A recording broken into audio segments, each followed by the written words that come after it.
Tardes. Aquí estamos con ustedes para platicar en una emisión más de su programa de Tiempos y Palabras. Hoy 29 de agosto, un día después del tema cuya efeméride queremos abordar el día de hoy.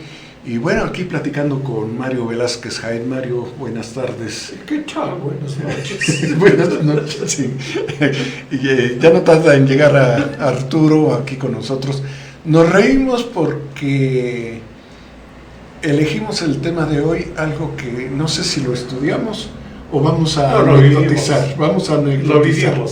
Lo vivimos y lo vivimos con humor, con gusto, con presunción, lo diría yo. Algunas veces con angustia.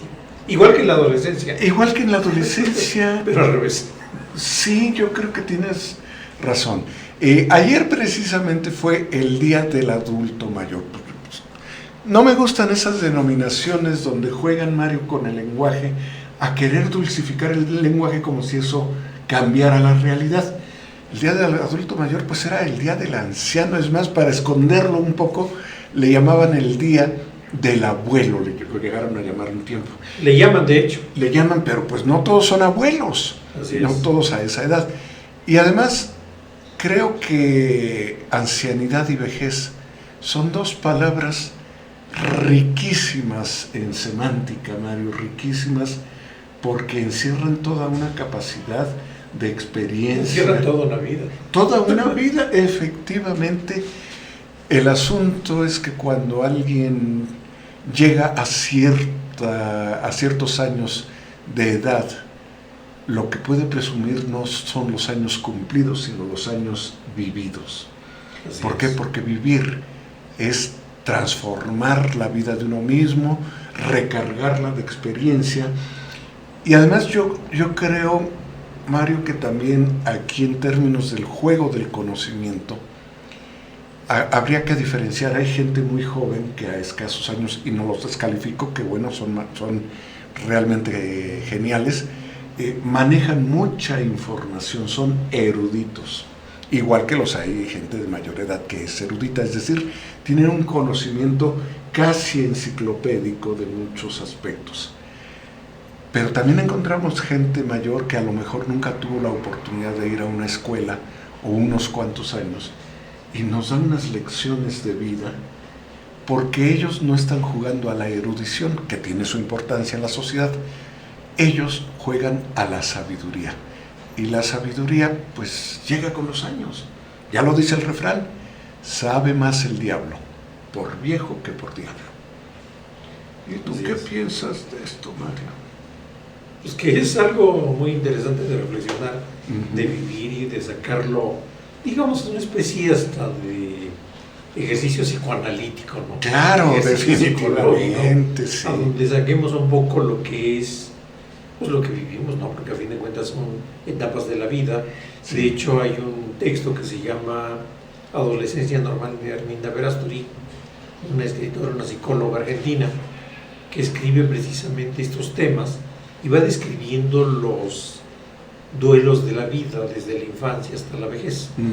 Y los duelos de la vida son importantes porque muchas veces uno ve a un niño pues, que llora, que chilla, que berrea, y uno piensa que es maleducado, que no tiene, que algo está pasando, ¿no? Y lo primero que viene, ¡pum!, se los ordena, ¿no? Sí. O el grito y aquello, y cállate. Cuando es una etapa del desarrollo del individuo. ¿Por qué? Porque de bebé a niño, bueno, llega el momento en que la comodidad del útero, pues rompe la comodidad del útero y empieza a encontrarse con el ambiente agresivo exterior. Entonces viene el chirrido, viene la incomodidad que se manifiesta generalmente en un grito, ¿no? Cuando pasa de esa infancia a la niñez, infancia, digamos, viene el segundo duelo, el tercer duelo, viene cuando viene ya la transición hacia la adolescencia. Y en la adolescencia, bueno, pues que te platico, ¿no? La adolescencia es toda una crisis, es toda una tragedia para muchos, es algo muy dulce para otros, pero generalmente hay momentos de conflicto. No, aquí lo interesante que es un momento muy fluctuante. Así es. Fluctuante. Que cada etapa, cada duelo, significa una etapa de duelo. Y en esa etapa de duelo viene lo que se denomina las crisis existenciales. Claro. Inclusive, Mario, coloquialmente, me acuerdo que una amiga psicóloga, por cierto, decía, ya pasamos nuestra primera ta. Y yo decía, ¿qué es eso? Yo pensaba que era algo así medio oriental. ¿Primera ta? Sí, dice, porque primero son 20 y la primera ta es 30 y de allí vienen todas las demás tas, 30, 40, 50. Y culturalmente nosotros vamos organizando la vida por décadas.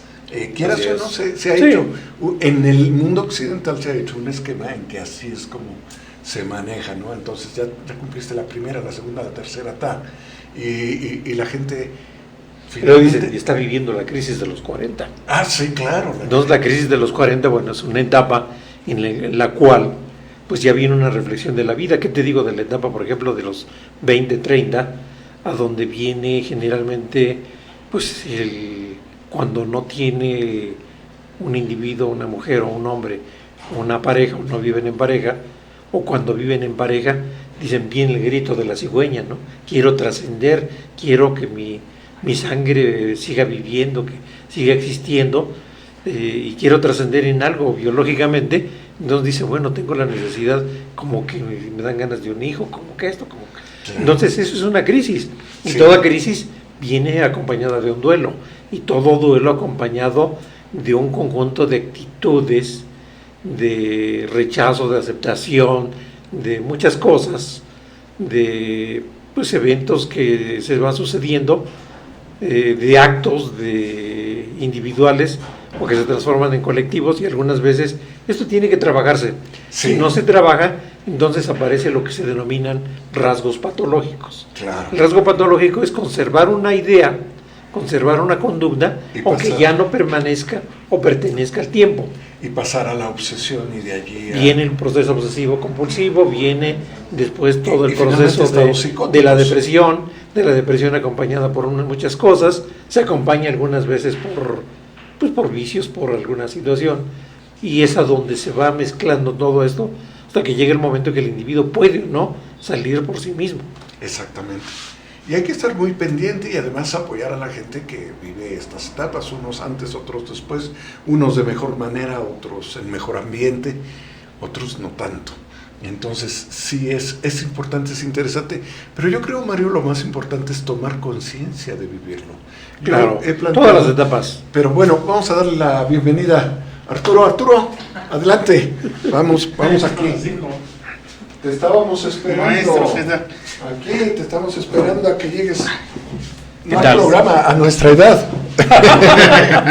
Aquí recibimos a Arturo Moreno. Bienvenido, Hola, Arturo, ¿qué amigo, tal? hola.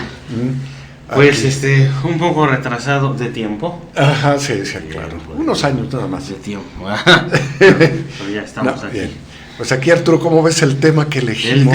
El tema bastante interesante porque pues casi siempre al abuelito no se le recuerda, o se le denosta, o se le dice, tú cállate, no sabes. Se le disminuye, se le minusvalúa. Sí. Y hay casos patéticos, terribles, horrorosos, en los que llegan los abuelos a un lugar, ¿no? Un asilo, y olvidados. Sí. A su suerte. Que es parte de alguna cultura.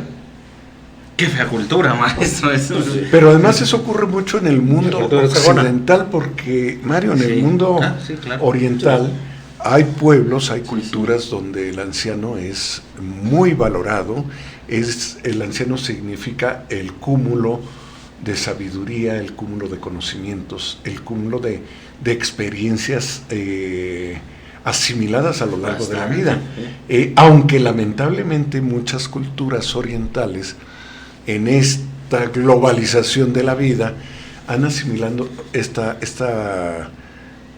descuidada experiencia del mundo occidental, y es lo que ha dado origen a lo que se conoce como el edadismo, de edad. Es decir, una actitud de la gente, de la sociedad, ante el individuo, hombre o mujer, que ha ido acumulando años, es decir, que tiene una edad bastante avanzada. Y entonces el edadismo viene con una serie de, no de calificaciones, sino de descalificaciones. es el viejo, no el anciano, sino el viejo. Viejo. Cambiemos la diferencia, Sí. notemos la diferencia entre lo viejo y lo anciano. Y no es lo mismo lo viejo que la vejez también. Así es. Es el decrépito, es el incapaz de valerse por sí mismo, el incapaz. La pregunta sería, ¿a qué edad el individuo es capaz de valerse por sí mismo única y exclusivamente y tener la más absoluta autonomía e independencia? Pues no. En ninguna edad. Vivimos en una sociedad y el género humano exige una interrelación, una interdependencia, aporto, recibo. Y entonces con el anciano es lo mismo, el anciano aporta y aporta mucho a las sociedades, definitivamente. En muchos lados se constituyen en eje aglutinador de familias, de sociedades, y nada menos pensemos en la historia. ¿Qué era sino el Senado romano, Arturo? Un cúmulo de aprendizaje de saberes. Pero ¿quiénes lo conformaban? El Senatum. El senatum, los seniles. Los seniles, Ujú. sí, la gente mayor. Sí. Bueno, actualmente Gente hay mayor. gobiernos que tienen esa característica. Pero ya ves senadores de 30 años. Que además... Pues no dando, por ejemplo, la Cámara de Representantes de Estados Unidos, Bueno, aquí 80 y sí. tantos años. Sí, pero... Biden, pues, ¿cuántos años, no? Pero aquí en México tenemos senadores de 30 años, Sí. ligeramente rebasada esta edad. Y, Bueno, hemos tenido hasta de menos edad. Ujú. Uy, Y Acuérdate realmente- que uno de los temas que abordó precisamente, ¿quién fue? Miguel Alemán, cuando fue presidente, intentando que su hijo abordara una carrera política, hubo modificación de algunas leyes para que se considerara los 18 años como mayoría de edad y no los 21, Ujú. que antes eran los 21, ¿no? Exactamente, sí. Sí, y realmente esto se fue acortando la edad porque hace años los senadores debían tener una edad, pues no sé si superior a los 35 años o a los de 40. sabiduría. Es una edad de De sabiduría. sabiduría. Las comunidades de... Por algo se pedía mayor edad porque es acumulación de sabiduría. Ujú. Las reservas de indios y las comunidades originales de Estados Unidos, pues generalmente eran gobiernos de gente selecta. Claro. El chamán, Sí, y sigue siendo el todavía aún jefe. los María principales Sabina, jefes. María Sabina, que Pues sí. además es un ejemplo de sabiduría, justamente dio lo mejor de sí cuando era ya una persona anciana. Maestro, incluso en las películas, ¿quiénes son los sabios? Ujú. Pues tienen largas barbas. ¿No? En Harry Potter. Todavía no. Todavía no, maestro. ¿Verdad? Está muy joven, maestro. No, ¿Qué es lo- No, Sí, bueno, no, nada más estoy escuchando lo que dices, estoy procesándolo. ¿eh? no, Bueno, pero además, Cervantes escribió cosas maravillosas antes de los 50 años, pero su obra maestra la escribe después de los 60. ¿Y quién es el segunda. personaje principal? Además, donde hay una especie de alter ego entre el autor y el personaje. Así es. ¿no? Pero además, si me permiten, bueno, y hablaríamos de Sócrates. Sócrates muere en la ancianidad por decisión propia, además, porque él... Bueno, la edad de la ancianidad en esos parámetros. Porque Ujú. tenemos que ver, por ejemplo, la pirámide poblacional, ¿no? Sí, La pirámide la poblacional nos dice esperanza de mucho. vida. Y estamos hablando que en los años 30, en México, pues qué esperanza de vida había, ¿no? Ujú. Mira, y hablando de Cervantes, vean qué magistral manera de definirse a sí mismo cuando estaba ya en las puertas de la ancianidad. Su autorretrato, permítanme leerlo. Recuerden que Cervantes nace en 1547 y muere en 1616. En 1615 se publica la segunda parte del Quijote, que es quizá, en opinión de algunos, el cierre magistral de las dos partes. Él dice, imagínenlo ustedes, cierren los ojos e imagínense al personaje que él describe, la manera en que se describe a sí mismo. Este que veis aquí, de rostro aguileño, de cabello castaño, frente lisa y desembarazada, Es una manera elegante de decir que ya empezaba la calvicie, ¿no? Frente lisa y desembarazada, de alegres ojos y de nariz corva, aunque bien proporcionada. Las barbas de plata que no a 20 años que fueron de oro. Los bigotes grandes, la boca pequeña, los dientes ni menudos ni crecidos, porque no tiene sino 6, y esos mal acondicionados y peor puestos, porque no tienen correspondencia los unos con los otros. El cuerpo, entre 2 extremos, ni grande ni pequeño. La color viva antes blanca que morena, algo cargado de espaldas y no muy ligero de pies. Digo, que es el rostro del autor de la Galatea y de Don Quijote de la Mancha y del que hizo el viaje del Parnaso, a imitación del de César Caporal Perusino, y otras obras que andan por ahí descarriadas y quizás sin el nombre de su dueño. Llámase comúnmente Miguel de Cervantes Saavedra. Fue soldado muchos años y 5 y medio cautivo, donde aprendió a tener paciencia en las adversidades. Perdió en la batalla naval de Lepanto la mano izquierda de un arcabuzazo, herida que aunque parece fea, él la tiene por hermosa por haberla cobrado en la más memorable y alta ocasión que vieron los siglos pasados, ni esperan ver los venideros, militando debajo de las vencedoras banderas del hijo del rayo de la guerra, Carlos V, de feliz memoria. Qué manera tan magistral de decir. Con 6 dientes. 6 dientes, que ni siquiera se corresponden los unos con los otros. Pensemos, esto está escrito en 1610 y tantos, ¿no? Entonces, ¿cuándo la esperanza de vida, los sistemas de salud, la medicina, estaban muy limitados respecto a lo que hoy tenemos? Y si nosotros hacemos un poco de cuenta y memoria y recordamos a nuestros abuelos, a nuestros padres, algunos conocieron a sus bisabuelos, recordaremos que a los 60 años eran ya unos honorables ancianos, ¿no? Sí. Además lo asumían, o sea... Sí, pues en los 70 la esperanza de vida era 61 años. 61 años. En los años 40, 50, durante la Revolución, pues la esperanza de vida era 30 y tantos años, ¿no? Sí, yo recuerdo a mi abuela, yo era muy pequeño y la recuerdo y siempre fue la misma imagen, una mujer de cabello blanco, siempre vestida de negro con un velo, y adoptó esta actitud de viuda, de madre que perdió a varios de sus hijos, cuando yo la recuerdo, bueno, no varios, 2, había perdido 2, pero ya con la pesadumbre como estigma para el resto de sus días, y vivió hasta los 70 y tantos. ¿Maestro tiene nietos? No. No. Tengo sobrinos nietos. ¿Sí tiene nietos? Sí. ¿Qué sensación se produce? Y la sensación que se produce es, yo diría que es la misma de cuando llega un nuevo ser a este mundo y está uno cerca, bueno, pues viene la emoción que se transforma en muchas cosas, en lágrimas, en risas, en abrazos, en apapachos, en preocupaciones. Y en muchas cosas, porque ves el mundo como está y ves todo como está. Y dices, bueno, este es el mundo, ¿no? Y vas viendo la evolución que va teniendo.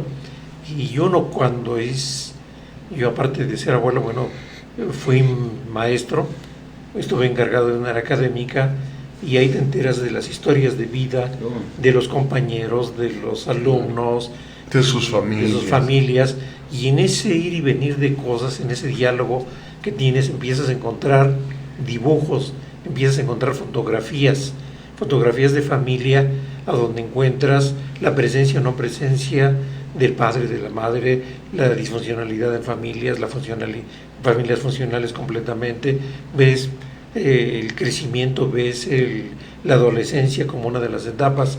En los compañeros muchas veces pues ves también esta idea de la plática cotidiana, donde surge precisamente todo el bagaje de conocimientos. Hoy no hago esto, ya no hago esto, porque voy a estar con mi nieto, voy a cuidarlo, voy a esto, voy al otro, ¿no? Entonces, realmente yo te diría, el área donde estuve y las áreas en las que tuve contacto me permitió encontrar precisamente esas fotografías que hoy veo y vas viendo cómo va evolucionando un nuevo ser, una nueva familia, un nuevo individuo, y dices, Y te vas alimentando dices, también aguas, de ¿no? esa experiencia. Aguas. Aquí hay una foto que puede ser esta. Aguas, entonces, ¿te atreves o no a dar un consejo? ¿Te atreves o no a percibir con angustia las cosas?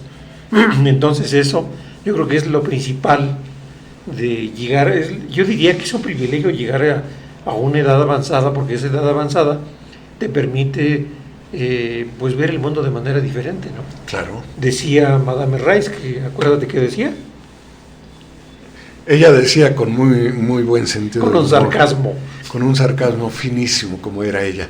Decía, no, Marcial, decía, uno debería morirse después de los 50, porque después de los 50 a uno ya no lo engañan fácilmente y uno percibe la intención de la gente con mayor facilidad.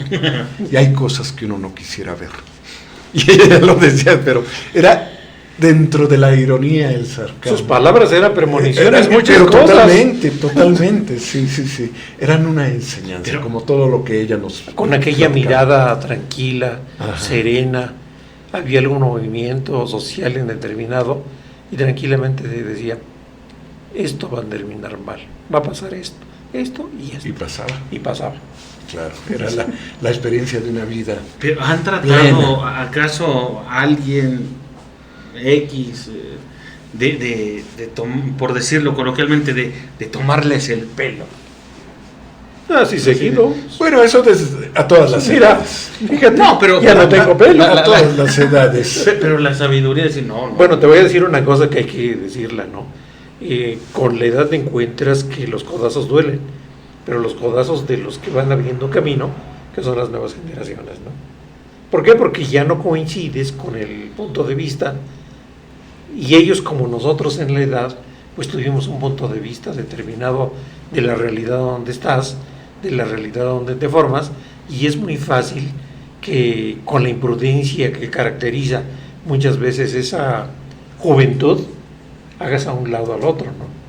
Cuando Sin a lo mejor embargo, estás haciendo a un lado el principal capital que te va a dar. Cuando yo llego a la institución con la que trabajé varios años, alguien tuvo la sabiduría de decirme, mira, te encargo que estés con fulano de tal, te encargo que estés con mengano. Y generalmente estas personas que me encargaban eran gente ya de 60, 70 años que habían vivido esta institución, que la habían transformado, que habían Forjado. hecho muchas cosas. Entonces en ese diálogo yo aprendí, yo lo entiendo como pasar la estafeta. Claro. Me pasaron la estafeta. Hay un tema, cuando yo llego a esta institución, el encargado, vamos a llamar el superintendente de esta organización, me dice, es una organización escolar, me dice, don Mario, acompáñeme, vamos a repartir gises. ¿Y a repartir gises? ¿Qué es eso, no? Entonces ya fuimos a las diferentes escuelas y él con su tranquilidad llegaba, señorita, ¿me puede mostrar por favor la caja de gises? Le mostraban la caja de gises, le mostraban el borrador y él en una sola mirada. en una sola mirada decía, no tuvieron clases. Sí tuvieron clases. ¿Por qué? Porque los gises se gastaban. ¿Qué es lo que aprendí ahí? Bueno, que aparte del que la edad le dio la experiencia para poder entender muchas cosas, ¿no? En una ocasión hay una rifa. Pero él además, contrariamente o complementariamente al refrán que hace rato mencionaba de sabe más el diablo por viejo que por diablo, él sabía por viejo y por diablo, porque sí. era un individuo de un ingenio, de una inteligencia, de una intuición extraordinaria. Fíjate que en una ocasión hacen una rifa los muchachos. Entonces él apoya la rifa como parte de la institución, apoya la rifa y resulta que alguien llega de manera muy socarrona. Dice, mi profe, ¿qué cree que pasó? ¿Qué? Se perdieron boletos. ¿Cuántos se perdieron? 50. O sea, no están perdidos, están extraviados, búsquenlos. Aparecieron. Claro. Se pierde uno, pero 50 es otra cosa. Pero era genial. El nombre, dilo, Mario. Tomás de Veros. Tomás de Veros, un gran viejo. Y así, un gran viejo, un gran hombre anciano, pero con una sabiduría, Otro fue socarrón, pues, Carlos pero Ramírez gracioso Guerrero. además. Sabio. Carlos Ramírez Guerrero fue otra persona con la que también conviví. Sí, solemne, Así sobrio. es. Sí. Otro pues fue el profesor Carbiot, Sí. que teníamos diálogos, no estábamos de acuerdo en muchas cosas, y eso era maravilloso. Claro. Eso era muy claro. Porque la discusión, y además era la discusión, Y respetuoso. como decíamos, de la gente que lee, estudia, aprende, de la gente que además de haberlo hecho en su vida, ha acumulado la sabiduría. Es decir, ya el conocimiento no llega por memorización o por una lectura, sino porque hay toda una reflexión detrás. Y Así eso es es. algo muy interesante. Quiero que me permitan leer un texto fabuloso del poeta brasileño Mário Raúl de Moraes Andrade. Él nace en 1893 y muere en 1945. Es decir, muere a los 50 y tantos años, 45 y 7, a ver. ¿Es 52? 52. Sí. Fíjate. La juventud pudo más No, que la experiencia. Bueno, es que su nivel de neurogénesis es mucho más rápido que el mío. Exactamente, muy bien, Arturo. No, tenía los dedos aquí, maestro. Miren qué bonito escrito de Moraes Andrade. Conté mis años y descubrí que tengo menos tiempo para vivir de aquí en adelante que el que viví hasta ahora. Me siento como aquel chico que ganó un paquete de golosinas. Las primeras las comió con agrado, pero cuando percibió que quedaban pocas, comenzó a saborearlas profundamente. Ya no tengo tiempo para reuniones interminables donde se discuten estatutos, normas, procedimientos y reglamentos internos, sabiendo que no se va a lograr nada. ¿Cuánto podemos decir de eso, por cierto? Ya no tengo tiempo para lidiar con mediocridades. No quiero estar en reuniones donde desfilan egos inflados. No tolero a maniobreros y ventajeros. Me molestan los envidiosos que tratan de desacreditar a los más capaces para apropiarse de sus lugares, talentos y logros. Detesto, si soy testigo, los defectos que genera la lucha por un majestuoso cargo. Las personas no discuten contenidos, apenas los títulos. Mi tiempo es escaso como para discutir títulos. Quiero la esencia. Mi alma tiene prisa, sin muchas golosinas en el paquete. Quiero vivir al lado de gente humana, muy humana, que sepa reír de sus errores, que no se envanezca con sus triunfos, que no se considere electa antes de hora, que no huya de sus responsabilidades, que defienda la dignidad humana y que desee tan solo andar del lado de la verdad y la honradez. Lo esencial es lo que hace que la vida valga la pena. Quiero rodearme de gente que sepa tocar el corazón de las personas, gente a quien los golpes duros de la vida le enseñaron a crecer con toques suaves en el alma. Sí, tengo prisa, pero por vivir con la intensidad que solo la madurez puede dar. Pretendo no desperdiciar parte alguna de las golosinas que me quedan. Estoy seguro que serán más exquisitas que las que hasta ahora he comido. Mi meta es llegar al final satisfecho y en paz con mis seres queridos y con mi conciencia. Espero que la tuya sea la misma porque, de cualquier manera, llegarás. Llegarás. Estupendo, ¿no? Realmente una reflexión estupenda. Que se sintetiza con aquello, con la vara que mides. Serás Eso es medido. Maestros, ¿y recuerdan a sus abuelitos? A sus abuelos. ¿Cómo no? A mi tátara. ¿Recuerdan a sus tatarabuelos?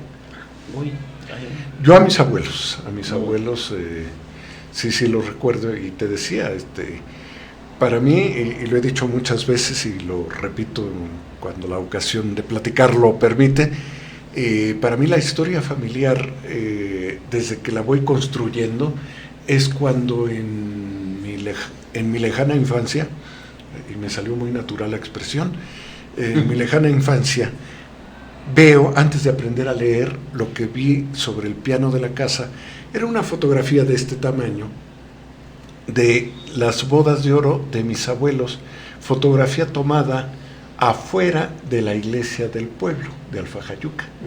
Entonces, es una foto donde ya veo a un par de ancianos rodeados de sus hijos maduros, de varios nietos. Y ahí empiezo yo a construir la historia de la familia, con lo que escuchaba, con lo que imaginaba, con lo que leía, con lo que veía, porque además yo veía en la trastienda de mi abuelo pilas y pilas y pilas del calendario de Galván. Lo había comprado desde muchas décadas atrás y las tenía apiladas en su trastienda. Finalmente no sé qué pasó con esa colección, pero era maravillosa. Y veía una piedra de afilar en el corredor y un depósito de agua de barro, de piedra, de cantera, y abajo la olla de barro donde se iba resumiendo el agua que goteaba filtrada para beber. Entonces, como verán, empiezo como el coronel Buendía a recordar cuando él conoció el hielo, que le llevó su padre a conocerlo, ¿no? Con Melquiades el gitano. Y yo ahí empiezo a construir la historia familiar. Pasan los años, pasan los siglos, porque cambiamos de un siglo a otro, y recuerdo los 50 años, es decir, las bodas de oro de mis papás, y los recuerdo con una vitalidad diferente y con un gusto por vivirlo. Pasan los años y recuerdo así otras épocas de bodas de oro. Y entonces creo que a partir de estas fechas significativas, de alguna manera cada familia tiene la oportunidad de reconstruir sus 100 años de soledad. Eso me parece, la historia familiar que cada quien trae. Y encontrarse en sus laberintos. Efectivamente. Y usted, maestro, con tatarabuelo. Sí, tatarabuela. Abuela. Revolucionaria. Fue revolucionaria. Sí. Y platicaba de las anécdotas de lo que había tenido que dejar, porque se va con su, que sería mi bisabuelo, se van a la finales de la independencia, alguna cosa así, ¿no? Y empiezan a vivir una etapa muy álgida en ese momento, y platicaba cosas algunas veces que se antojaban ya a una voz ya perdida, las leyendas de San Miguelito de Coatlinchan. Entonces decía, bueno, ahí está enterrado, hay unas cuevas, hay un río subterráneo donde está el tesoro de Moctezuma.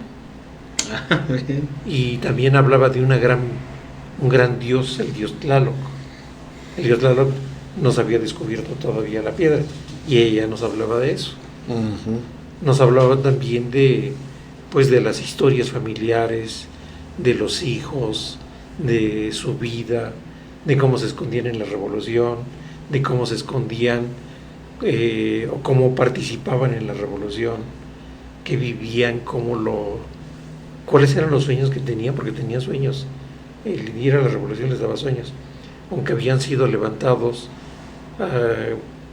por leva, a fin de cuentas se hicieron de un compromiso. Y el regreso a su localidad después de este movimiento, pues la angustia de ¿y ahora qué, no?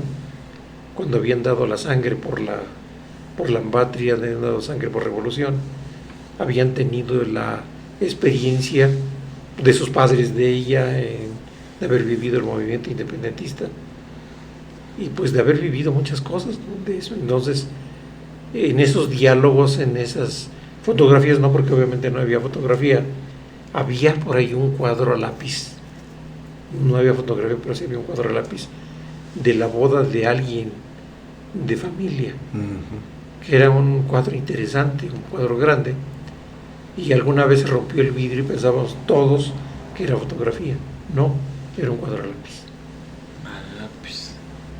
Entonces todo esto pues te dice mucho, ¿no? Entonces las diferentes ramas familiares, en la rama materna también conocí a mi abuela y a mi bisabuela.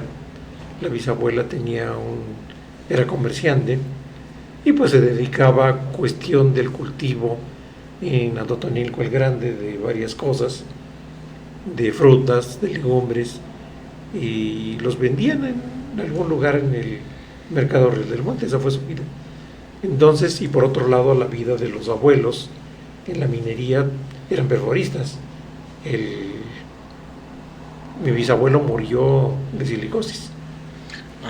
Entonces te encuentras con las tragedias de ver la vida que se va, porque un silicoso, cuando está en agonía, vas viendo día a día y momento a momento cómo se va la vida, porque no es un daño que te diga pues ya tienes una secuela, sino que vas perdiendo pues la capacidad de oxigenación, vas viendo la palidez, vas viendo muchas cosas, muchos fenómenos.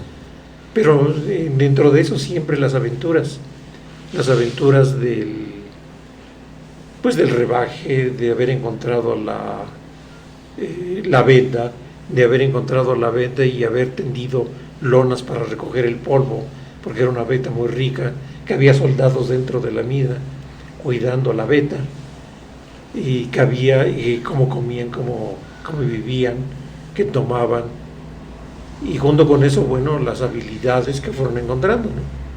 Entonces fueron pláticas de mi abuelo. Bueno, pues obviamente mi abuelo fue los diálogos de la revolución, y la tuvo con Felipe Ángeles. Entonces con Felipe Ángeles se encuentra con una serie de cosas importantísimas, y de él aprendí muchas cosas, dentro de ellos a leer siempre algo, ¿no? Leía la prensa, leía el periódico, y recuerdo mucho sus diálogos cuando empezaba algún proceso político, ¿no? Esto ya está mal, esto ya está bien. O sea, el juicio temprano de algo que ya estaba sucediendo, ¿no? Ya Entonces, vaticinaba, ¿no? él me decía, tienes que leer, porque si no, ¿de qué vas a platicar cuando seas viejito? Claro. Entonces, ese inculcar por la lectura, a partir de libros escasos, pero también a partir de la lectura de las editoriales, de los periódicos, del diálogo a las horas ya muy tarde, estamos hablando de 1 o 2 de la mañana, escuchar sus diálogos de sus aventuras en la revolución, de sus aventuras de minería, de sus aventuras cuando llegó a Real del Monte, de sus aventuras en la Ciudad de México, de sus aventuras en la construcción, participando en la construcción del Palacio de Bellas Artes. Entonces fueron pues cosas muy en la interesantes. Construcción del Palacio de Bellas Artes, y en alguna ocasión acompañarlo, ¿no? Sí. Me dice, te voy a llevar a este lugar. Y yo vi que fuimos hasta la parte superior, y estaba ya el concierto, estaba la obra, y yo recuerdo que me señalé con el dedo, mira, y yo estuve ahí trabajando. Nada menos, Bellas Artes. Ahora, volviendo un poco a esto, ¿cómo se ve al anciano el día de hoy? Socialmente es un personaje muy castigado socialmente, y insisto, se le asocia de manera inmediata con la decrepitud, con la discapacidad, etcétera. Y repito, no es condición sine qua non de la ancianidad, de la vejez. Esto puede ocurrir al año, a los 5 años, a los 10 años, a los 30 años, qué sé yo. El asunto es entender el proceso de envejecimiento y entender qué aporta, qué puede aportar, y cómo debe activarse para estar vigente como persona, satisfecho y pleno con los años que llegan. Esto visto en una situación actual en que las condiciones de vida y los jóvenes, los hijos que necesitan trabajar a veces terriblemente cargados de chamba para poder salvar la vida, porque son condiciones diferentes las que vivieron unos y otros. O sea, nuestros padres con mucho menos dinero podían atender a 6, 8 hijos. Hoy, con más recursos económicos, apenas pueden darle carrera, vida, existencia a 1, y si acaso a 2. Entonces, también uno asume que al llegar a ese momento, yo no espero encadenar a mis hijos a mi vida. Y esto es una preocupación que ha dado. Y en estudios que se han hecho, dentro de las necesidades de cuidado que se destacan en el caso de los ancianos, están los siguientes: buscan compañía, buscan acompañamiento al médico. Y aquí un comentario: llega un anciano al médico y lo acompaña un joven, pues para que no se caiga. ¿Y qué hace el médico? Llega y se pone a hablar con el acompañante, y al enfermo lo ignora. A su suerte. Lo ignora así como, mire, le vamos a hacer a su familiar esto. Y esto lo decía mi suegro cuando lo acompañaba a alguno de sus hijos. Dice, bueno, ¿y por qué no me consultan a mí si tengo lucidez, tengo capacidad de comprensión? Me acompaña alguien porque lo piden Y en el decisión, hospital. ¿no? Y de decisión, Claro. porque lo piden y me sirve, dice, por cualquier cosa. O sea, ya no tengo la agilidad de un joven. Un lazarillo Pero solamente. tengo la capacidad de decidir mi propia vida y de saber de mi propia enfermedad y su evolución. Esta es una falta de respeto, de consideración de algunas personas. Me refiero a los médicos, a los abogados, a los X. Pero es un proceso social, ¿no? Porque Pero muy descuidado. A nivel familiar también sucede eso, ¿no? Yo diría que hay dos procesos que propician que al llegar a la edad adulta se pueda vivir en plenitud, o se pueda sentir uno marginado. Uno es el proceso social que rodea precisamente a todo esto. Otro es, de manera individual, mantener lo que en la juventud se tiene de manera muy natural, que es la neurogénesis. Claro. Y la neurogénesis, que es mantener activas lo que se denomina vulgarmente que la ardilla siga girando, Las neuronas. que las neuronas sigan creciendo. Sí. Antiguamente se decía que las neuronas morían, que con las neuronas que nacías morían, pero no. Y investigaciones posteriores se sabe que tenemos un conjunto de células madre desde que nacemos hasta que morimos, que también se van reproduciendo, y estas propician que se desarrollen nuevas neuronas. Entonces, si no ocupas esas neuronas, si no mantienes activas estas neuronas a través de actividades manuales, deportivas, de plática, lectura principalmente, ¿no? Escritura, porque la escritura es un ejercicio Y sobre neurológico todo fundamental. escritura a mano. Claro. Sí, bueno, pero ¿cuántos jóvenes, y no vamos a entrar en mayores detalles, jóvenes o adultos menores que un anciano, tienen las neuronas que nunca las han trabajado y no saben que la garantía se acaba y se van de la vida sin haber usado las neuronas? Pero bueno, continúo. Ayuda en traslados para compras y trámites, apoyo en tareas domésticas, ayuda para cubrir necesidad de alimentación y asistencia en el arreglo personal. Todo esto lo leo por lo siguiente. Estos son algunos de los principales asuntos que requieren los adultos, los ancianos ya con mayores años. Entonces, ¿qué ocurre? Que ha obligado en el mundo occidental, sobre todo, a generar una serie de soluciones. En España, por ejemplo, recuerdo yo algunos reportajes que he visto o que he leído, jubilados cuyos hijos ya se fueron a hacer el mundo, muchos salieron de España, se fueron a vivir a otro lado, y entonces jubilados todavía con mucha capacidad de decisión y de movimiento de su vida, se reunieron y se fueron a vivir a un pueblo cercano a la gran ciudad, pero tranquilo al mismo tiempo. Alquilaron o compraron una gran casa, como estas que abundan en los pueblos españoles, sobre todo en Castilla-La Mancha y todo eso, maravillas realmente. Pueblos que además tienen todos los servicios, energía eléctrica, agua entubada, tiendas, bares, cafés, etcétera. Y allí viven cada quien en su cuarto, es decir, todos en compañía, pero cada quien en su mundo.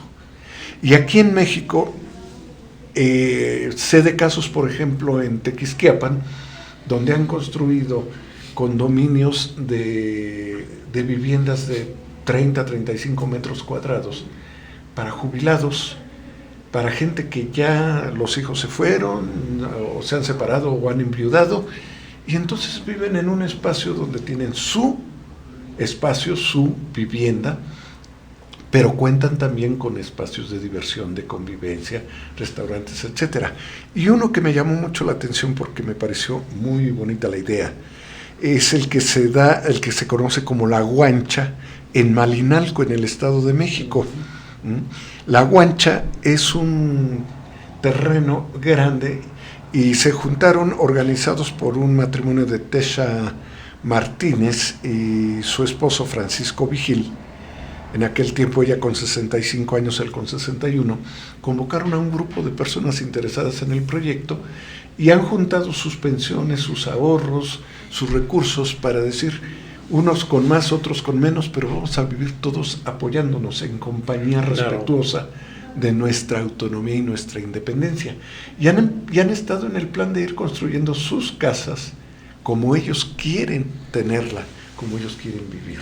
Y entonces, bueno, allí tienen quien los atienda, quien los apoye, pero también tienen su autonomía. Esta es una solución que además se empieza a prever y la empiezan a generar los propios, la propia gente que ya está llegando a esa edad o que ya llegó. Entonces, bueno, yo creo que aquí lo importante es un llamado de atención al anciano, y quiero aquí insistir en que uso la palabra al anciano, que es una palabra que yo respeto mucho.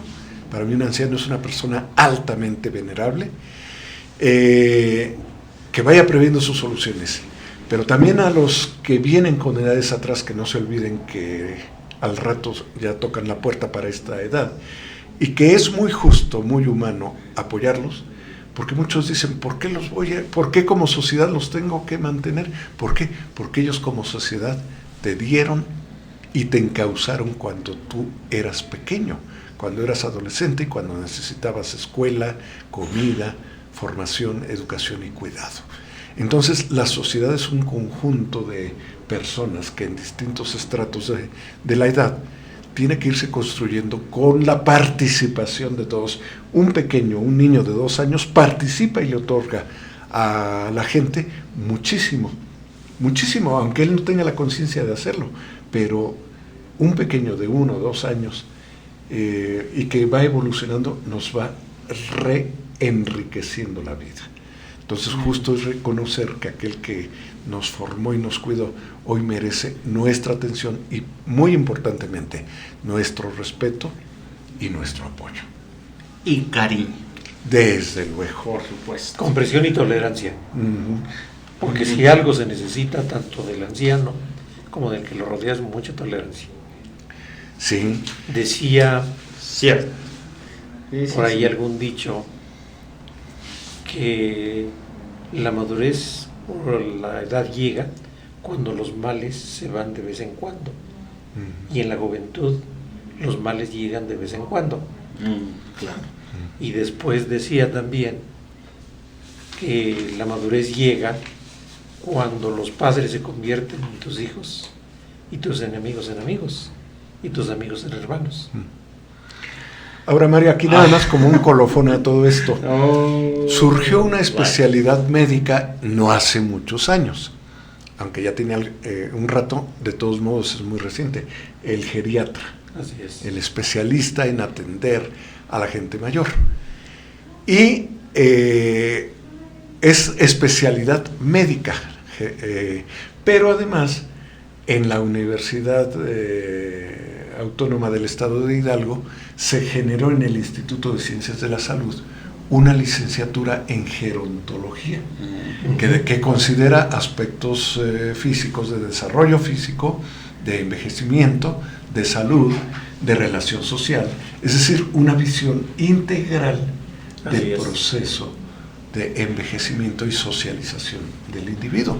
Bueno, pues apoyemos estos oficios, estas profesiones, claro, y apoyemos a esta gente. Aprendamos de comunidades como ocurre en algunos lugares, en algunas poblaciones indígenas, donde es muy bonito ver cómo hay un gran respeto al anciano, y además en muchas comunidades que tienen que ir, los ancianos ya no pueden ir al pueblo a donde hay un banco del bienestar a cobrar su pensión, entonces nombran a un joven honorable que les ha dado su confianza, su cariño, y es el que lleva las tarjetas de 4, 5, 6, 10 ancianos, va, les cobra su pensión y se las trae. O sea, eso es verdaderamente la construcción de un bloque social, de una comunidad sustentada en el respeto a la gente de los diferentes segmentos de edad.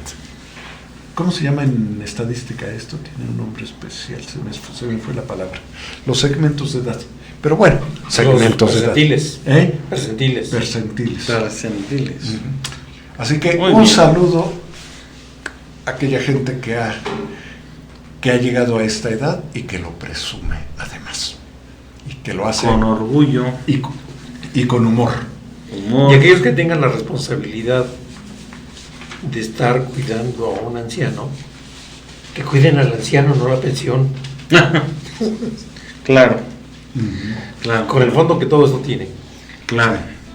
Y bueno, pues con ese orgullo y también con esa dignidad de llegar, ¿no?, A esa edad. a esa edad. Hágalo. Bueno. Y además, hay nada más una recomendación. Yo creo que no hay mejor tratado de cómo convivir con un anciano que llega a tener algunos problemillas de conciencia. A mí me parece que no hay mejor manual de cómo tratar a un anciano que Don Quijote de la Mancha. Léalo. Don Quijano. Verá usted cómo allí está la mejor lección de cómo tratar a un anciano brillante. O El viejo y el mar. O el El viejo y el mar. Por eso la literatura sirve. Hemingway. Pues muchas gracias, maestro Marcial. Gracias, Arturo. Gracias, maestro Mario. Yo también he aprendido mucho de ambos. Muchas gracias también. Honor a quien honor merece. Y pues gracias a JMS. No le cambie, viene otro programa de análisis, de entrevista, para platicar y por supuesto de bastante interés. Nosotros nos vemos el próximo jueves, maestros. El próximo jueves. Próximo jueves, aquí con un tema. Ya viene septiembre. Viene el mes patrio. El mes patrio. Y con el mes patrio, pues hay muchos temas igual interesantísimos, por supuesto. Claro. Bueno, nos vemos el próximo jueves. No le cambie, está en JMS Diversidad Auditiva. Hasta la próxima.